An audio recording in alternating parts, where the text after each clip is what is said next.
This is going to be the Maine bucket list trip.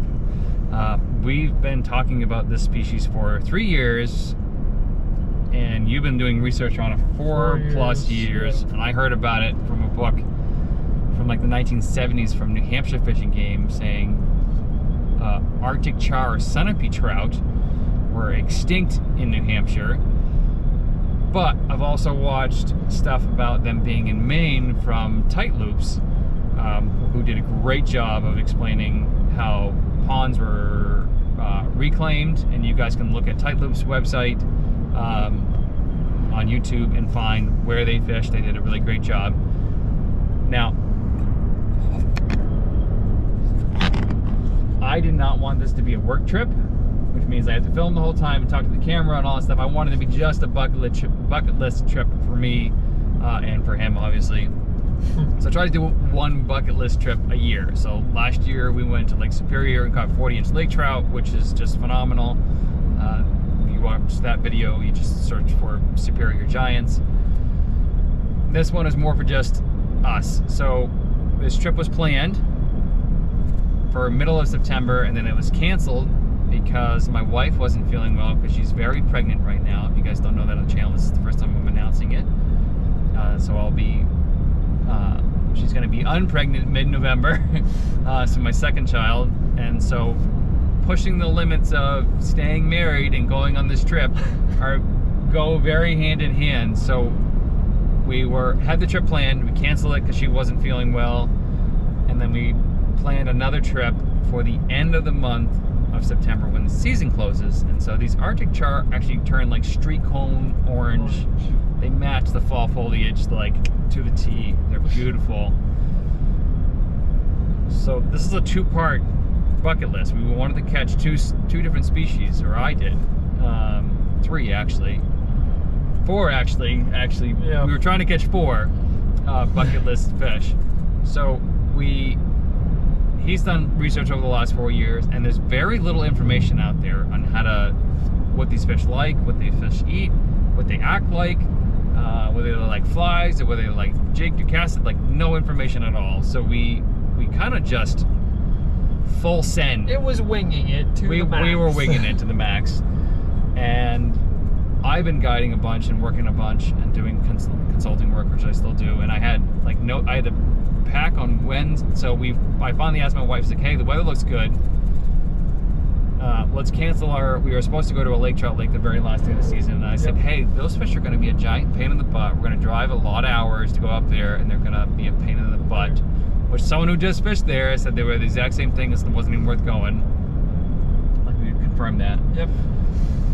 Wasn't even worth going. So let's try to reinstate the bucket list trip. Let's drive up Saturday morning, super early. I got my truck cap. You guys probably can't see it. Got my truck cap on this truck Friday morning, which I already had scheduled. Put my roof racks on Friday afternoon, and packed all of my stuff all day Friday. So these trips always take a day to pack. Years of planning in this case. Day to pack, and then a day of driving, and then a day of fishing, and a day of driving back, and then a half day of unpacking. Like, their time sucks, but most of the time it's worth it. Or has been. Superior's worth it. This has been worth it. This is we're driving home now. Do that for this video. So his job, divide and conquer, was we knew where we were going. We didn't know how to get there. We didn't know necessarily how to get there. We had 2 options. Drive through Maine the whole time, which is going to be a little bit longer and a lot of dirt roads, or drive through Canada, drive through New Hampshire, then Canada, then back into Maine, and it'll be a short one and done. So we got up at 4. I got up at 4 a.m., left by 4:30, picked him up by 5:30, midway up the state, raced up there, got to the first border check, perfect, just into Canada. We have passports and everything. Great. Like, that one is too easy. Got to the second one, we get to the other border crossing, and we pull up to the gate, and it doesn't move. It's not automated, no nothing. No. And I'm driving, and I can see in my side view mirror that the sign says the Canadian side's only open Monday through Friday, 9 a.m. 9 to whatever, right? 9 to 5. They aren't open on the weekend, so we just drove all the way up there. We're supposed to be fishing in 40 minutes, and then we have no service. Luckily, we had talked the night before and said, hey, let's download that stuff on our phones. Download the offline maps on our phones so we can get to where we're going. And I luckily bought a Maine atlas 2 days before, and thank you Amazon for having it shipped in time because we would have been screwed. Having a Maine atlas, buy one of those, buy New Hampshire, Vermont combo one too if you want to go try blue lining, of course. We get there and we're screwed. Like literally have to, my stomach sank. I know his probably did. Yep. Absolutely just literally died inside. Yeah. Died inside. We thought the trip was canned right there. We thought my mind went to like, we're going home, because the other way around is, it was 7+ hours. It would have been, yeah, 7.5, 8 hours. There's a crow flying with a french fry. 7-8 hours. So right now it's noon. We figured out there's another border crossing. We look in our atlas and it actually says this border crossing is closed on weekends. We're like, why didn't we look at that? Because him and I did not sit down ahead of time and say, this plan all right. It was just through over the phone, and that stuff needs to be done in person. Yeah. It's just he was working and I was working. And we complicated schedule. Complicated schedule, and we planned it last minute because it was canceled and then uncanceled. And my lovely wife let me go on this trip while we are very pregnant, more her than me. We're very pregnant and running out of, like, this is, I either do it now or I don't do it for 5 years probably. Yeah. Get up there, we look at our atlas, we find another border crossing that we can get into. We get into it, and then that's 2 hours away from where we were supposed to be. So now we have to basically kind of bushwhack all the way back to where we were. 30 minutes, like we were close. We were 5 miles away from where we were supposed to fish, maybe. I don't. The scale on the map's all not wrong, but it's confusing in the woods. No service, no nothing. So we drive all the way up there, all the way down, cross the border. Luckily, it was 24/7, and then basically start driving north. We didn't get to the Artic Charr place until like 4 o'clock. Both of us are like shaking, like in excitement. Yep, we made it. We made it. Unload the canoe, launch the canoe, get it out there. We're not seeing any fish. And we found this like little area that there was fall fish boiling on the surface, or something like minnows or something hitting the surface. Yeah, there's fall fish popping on the surface. So like, all right, there's life over there. That means there's midges or something hatching right there. Let's go over there. So we go over there. We start casting. I'm casting my exact lake trout setup. The only thing I have is my small tungsten I used to sell, and I stopped selling it because of supply issues. It's a 7mm tungsten with a 4 hook on it, size 4 hook on it, with I tied marabou on it. I tied it literally the night before. Like, it's basically a bucktail, a marabou jig. Cast it out there and it just stopped. I'm like, ruh-roh. I have 12-pound test on, cranking this thing, and I'm gonna cut to the footage of this because we basically just ran the camera facing me in the boat. It's got marrow. No, I like that. I was thinking you were still running this way. Big, dude. Big. Oh my god. Brian, it's f***ing massive. I know. Brian. Hope it's not Brook Trout. Hope and pray it's Brook Trout. I'm gonna lines over your head. It's a brookie. Oh my god, it's giant. Oh my god, it's a giant brook. Move your rod. Yeah, I know. Go. He's on your hard left. I know where he is. Oh wait, he's back under? He's back under. Just reel. Just focus on reeling. Dude. Oh my god. Is he good hook? Yeah. Dude, he is pulling hard, dude. Just get him up. I can't, dude. He's heavy. And I faced it to Ryan a couple times when he had fish on. And I bought a net specifically for this trip because we didn't want to use little hand trout nets. We wanted a long handle boat landing net. Ryan lands it. I have no idea kind of what it is. He's like, oh, it's a brook trout. It ended up being this gigantic, I'll show you right now.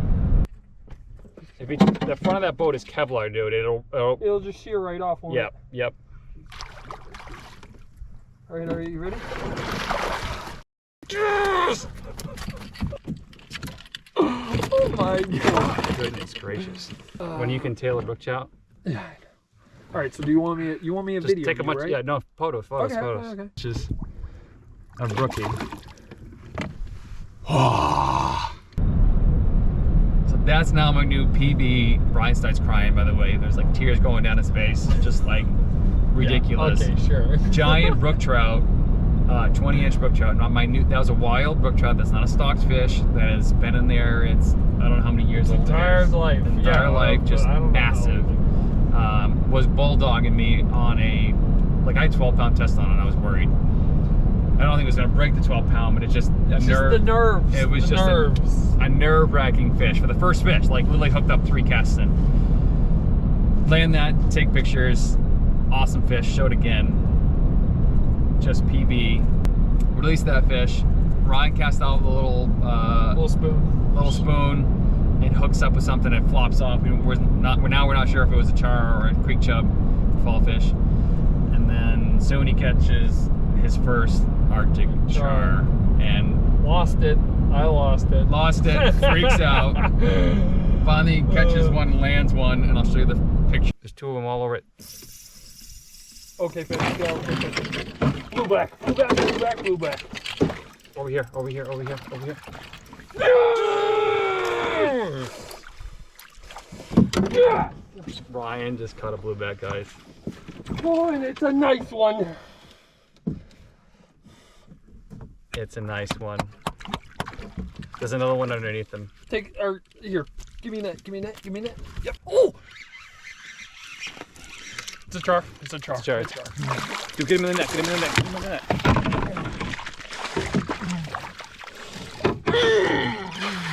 You see that?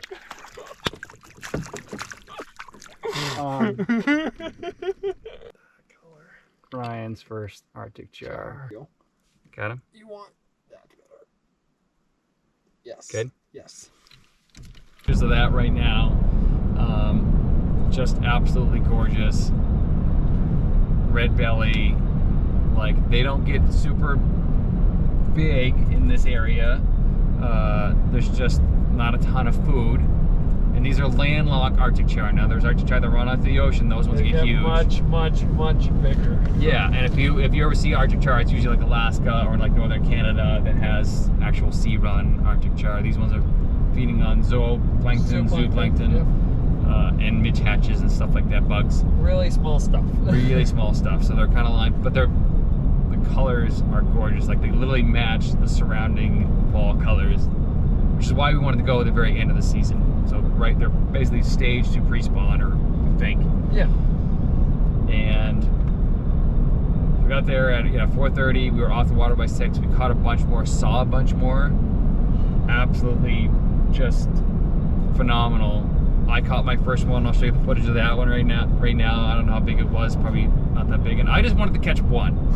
He just wanted to catch one. Yep. We caught, I don't know, a dozen the first day. Yeah. And then we proceeded to drag our canoe up on shore, sleep in the back of this truck. So I set a cot up on one side and the mattresses on the other for him. Cook some burgers, which were fantastic. That was always good, like hot meal at the end of the day. Wake up at 6 a.m. and don't even have caffeine. Literally just get back in the canoe, run the GoPro again, and we proceeded to just go back where we were the previous day and just absolutely light these fish up. I mean, we caught over the trip, we probably caught 24 or 24 fish a piece. Yeah. Like Arctic Charr. It's incredible. Extremely rare species, and I 100% get why there is no information on these fish. They're rare, they're endangered. Yep. In theory, right? Yeah. I'm using single point hook with a very small barb pretty much the whole time. Caught some in the fly rod. I'll show some, basically a bunch of B-roll shots right now of him and I fishing. Just crazy. Oh, that's fair? Yeah. Oh yeah, char. Take care about the fish. Yeah.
Giant.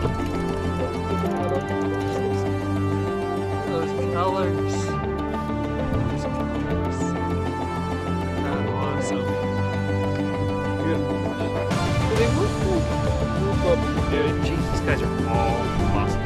All muscle. Got a few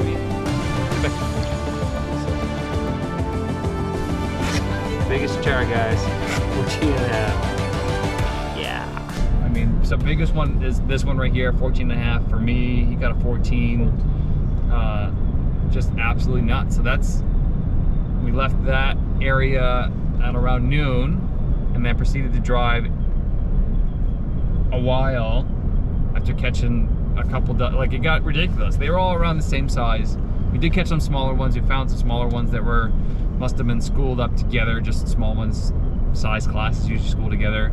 The biggest one is that 14.5. They are up there above Brook Trout, but like just, yeah, I don't know, just a little bit. Just there. Like the rarity, and like the Brook Trout that I was a female. Yeah. No, it was a male. It just wasn't colored up. It had giant jaws. Absolute brute of a brookie. Just absolutely gorgeous fish. I can't say anything more about it. So we packed up there, ate lunch, and then proceeded to drive to our number 2 bucket list fish. Actually, no, 3. Went for whitefish. Yeah, you're We right. stopped at a spot for whitefish. Caught a bunch of wild rookies by accident. Nothing big. And I've never seen more aggressive wild rookies in my life. I mean, chased down a spoon 20 feet downstream to pound this thing into the rocks to try to eat it. Caught a few of those. We saw a couple moose on the way up, spruce grouse, normal grouse, woodcock, the normal species. Saw coyote on the way out this morning, so we're on our drive back, if you guys didn't notice. Absolutely ridiculous. Got the canoe on the roof, slept in the back. Tried for whitefish, didn't get anything. We didn't really go into the hot whitefish area. Yeah, we didn't. Yeah. Then we got to our muskie spot. So Ryan's done all this research, get to the muskie spot, drag and get the canoe in basically. And Ryan's got this giant glide bait. Yeah, glide bait. Giant glide bait that's like this long. Yep, it's like 11 inches long. Yeah, with a fishing grub on the back of it, super glued to the back. It's part of it. And I've never been muskie. He's caught one muskie before. Yep. I've lost a lot of muskie. And so he's kind of like messing around casting. I'm trying to tie an FG knot, and if you guys know how to tie an FG knot, it takes like your mouth, both your hands, and the rod to tie the knot properly, and I messed the first one up. And I tie another one, I tie that one perfect. So I try to bite leader on, so they have teeth. You want to tie like 80-pound fluoro ones so they don't chomp right through your line. And Ryan's like, all right, I'm done tying off just to get ready, because I didn't have time to prep before, or I didn't have the 80-pound, because he had it, and I didn't want to buy another spool for it. So Ryan's like, I'm gonna take an actual cast. First cast, wake, bang. All right, I'm gonna redo my. Yeah, it's a muskie. Okay, you want a picture? 20-inch plus, 24-inch plus muskie. So that was his second real one in real life that landed. All I cared was a muskie. I know it's small for all you Midwestern guys and Canadian guys, but it's still a muskie. Yeah, trophy muskie is like 50 inches. They're pretty hard to come by in Maine, I'll say that. We did see some bigger muskies on live scope. So in this case, we are live scoping because they in this area, they want them dead. They actually have a catch and kill tournament. They're not supposed to be there, but they're, yes, good. All right. They want them dead. So still in the canoe. He casts out again, gets blown up again. He said, hey, I have this pro rat, which is a big wake bait. I cast it out there. The muskie comes out of the water, pushes the freaking rat out of the water. I tried to set the hook. Of course, it didn't land it. So that was just like epic. Incredible. This camera didn't catch that. You probably see the freak out on the camera. I'll show that if there's any footage. We haven't seen any of the footage yet, by the way. So I'm editing this in and out as I'm doing it. missed that muskie, and then I put on Rapala glide bait. Yep. And I hooked my first muskie. So here that is, kind of like right behind the boat, live scoping. I'm literally dragging it there. Super curious fish. Oh geez, that was a muskie. What, under the boat? Stop moving. I'm not moving. Muskie. I got him. Yeah. Muskie. Muskie. Oh, Jesus. Oh my goodness. Oh my goodness. Oh, yeah, that works. Okay. I was gonna say, no, it's gonna flip out. It's hooked on the opposite. All right. First muskie, folks. First little squeaker muskie. Look up. And it took us a while to figure out their signature on live scope, because there's so much bait in this lake that the bait can kind of line up and look like a big fish, but it's not. So you can actually see the fins on a muskie, so that was throwing us off a little bit. Yeah. Throwing me off, so figured that out. Hooked that one, my first muskie, PB muskie, 20 something inches. I don't really care, I just wanted one. So that was awesome. So PB brookie, PB Artic Charr, PB muskie, bang bang bang, all within 2 days. Right? If we caught a whitefish, that would have been PB whitefish too. PB whitefish. Yep. Land that, and then we proceeded to bang around some more. You caught another one, lost another one. Yep. I'll show any footage we got there. Gonna do some B-roll stuff with some music. And then I had another one. I tied on a big red daredevil, red and white daredevil. Cast it out there, saw him, chased it, missed him, saw it, hooked him right under Ryan's butt in the canoe. And I hooked the fish, and I'm trying to winch it in, and the fish comes flying out of the water, almost hits me in the face, basically. Yeah, see that? Did you see that? There is one over there, though, for sure. 60. Oh my goodness! Oh, did you get him? Nope. Got him! Oh, big oh, and dude. Big fish. Big fish. Big fish. Oh my goodness. Don't be a log, everyone.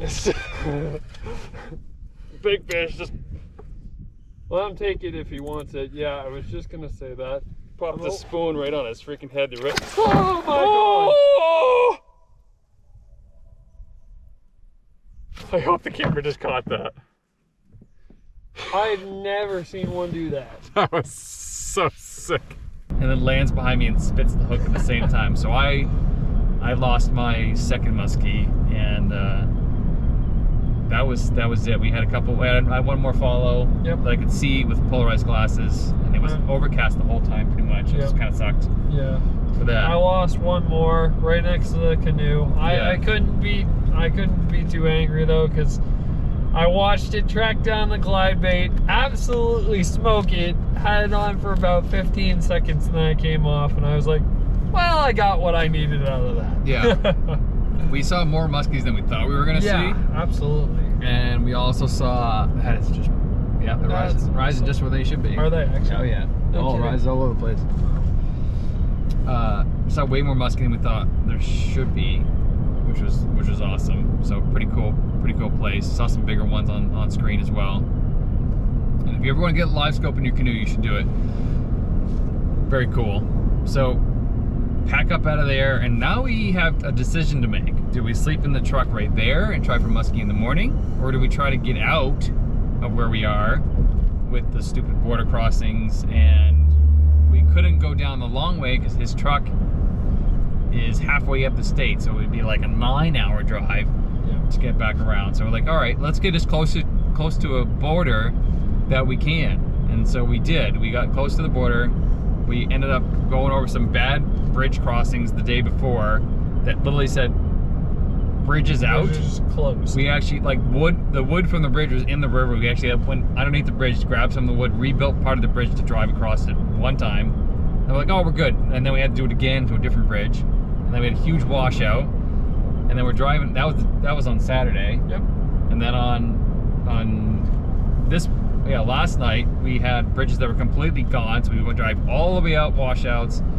It was just crazy, and there's none of this information's like out there. It's just, when we talked to some locals, they're like, yeah, you just know. I'm like, why do you just know? It's like, oh, well, we have, you know. Kind of just X them off as you go. You basically just mark them on the map. Just drive around aimlessly. And we brought extra gas with us, luckily. Yep. We didn't even have to use it. We didn't have to use it because you get pretty good gas mileage going 50 miles an hour, 40 miles an hour through the woods. Didn't break anything on the truck, luckily, knock on wood.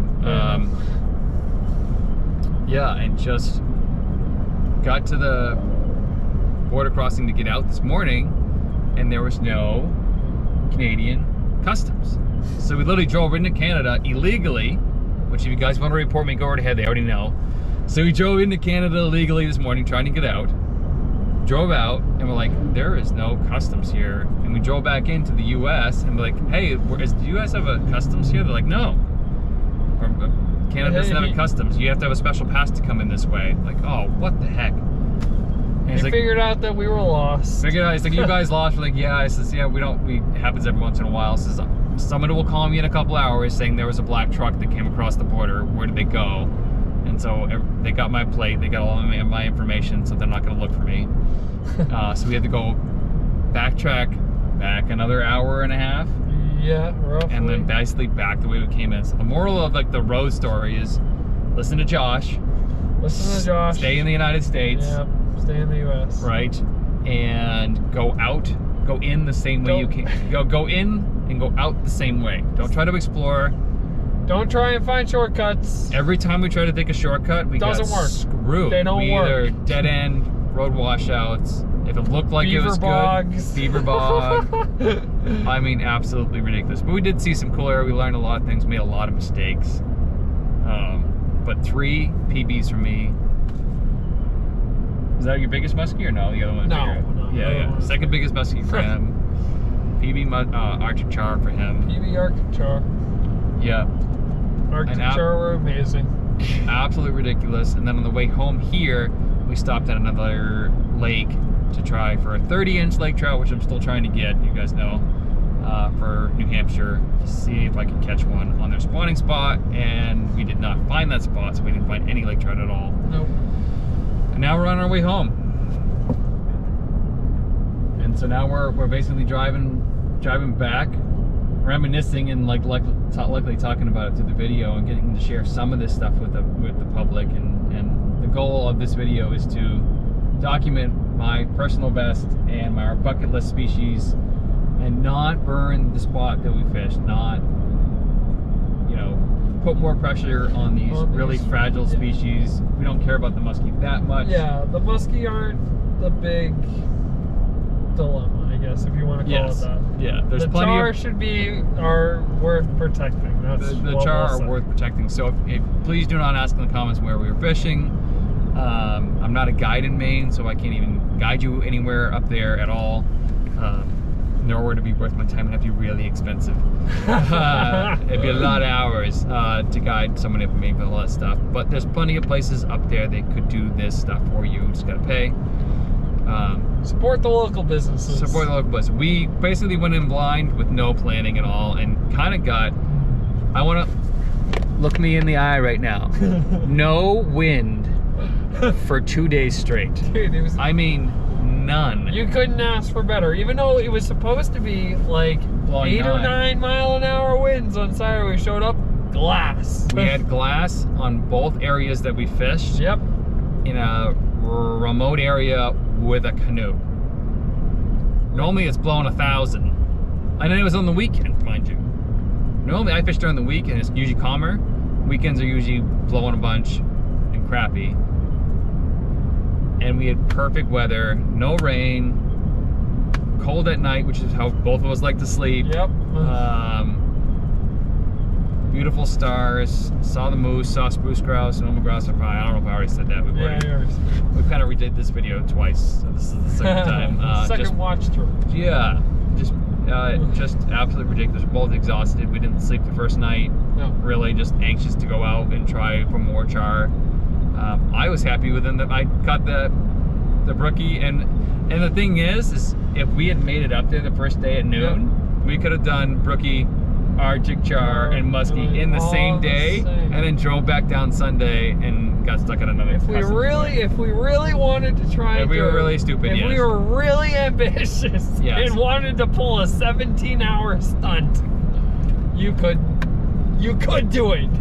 You could do it. Yeah, I mean, absolutely ridiculous. I mean, we landed over 50 char, and we could have, like, we stopped. We could have kept going. Yeah, we just stopped. Like, it comes to a point that it's just like, why? Why do we need? Yeah, we don't need more. And then basically day 2 was really the second half. So we did 2 hours on the first day on Saturday night, and we thought we were gonna have to peck through hundreds of brook trout, rookies, and we only caught one, and we got the ones in the stream there. Yep. We thought we were gonna have to fight through rookies to get, because a lot of these places up here are all wild brook trout. So, which is great and all, until you're looking for a char. Until you're looking for char, and they're competing species, of course. Luckily they weren't in there. But I think brook trout and char are in different parts of the water system, water column. Char seem to be more of a lake trout style bottom, like the jig on the bottom. You'd like to use the Winnie kit, which is what I use, the little tungsten jig, a little plastic, or a marabou on the back, you see a little bucktail. We did have other boats around us on the second day, or on Sunday, and it didn't look like those guys were catching anything. Some of them were trolling, some of them were fly fishing. We did catch some on the fly rod. I don't know if I already talked about that or not, but hilarious.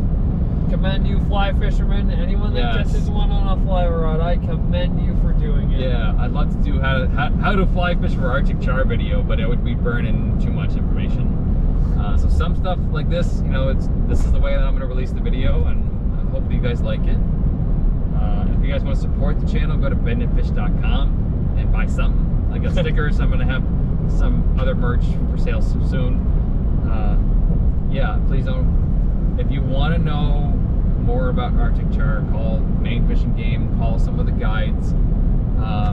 Like, do your own research. I hate saying that. I love giving you guys as much information as possible, but some of it needs to stay hidden.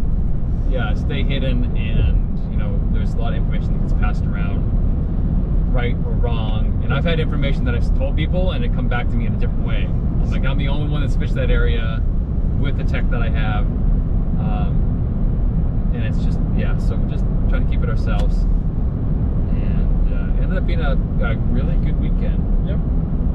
Nobody died, nobody got hurt, and 4 PBs, which had 3, and then a PB for you. So, 2 new species. Absolutely fantastic. See you guys on one of the next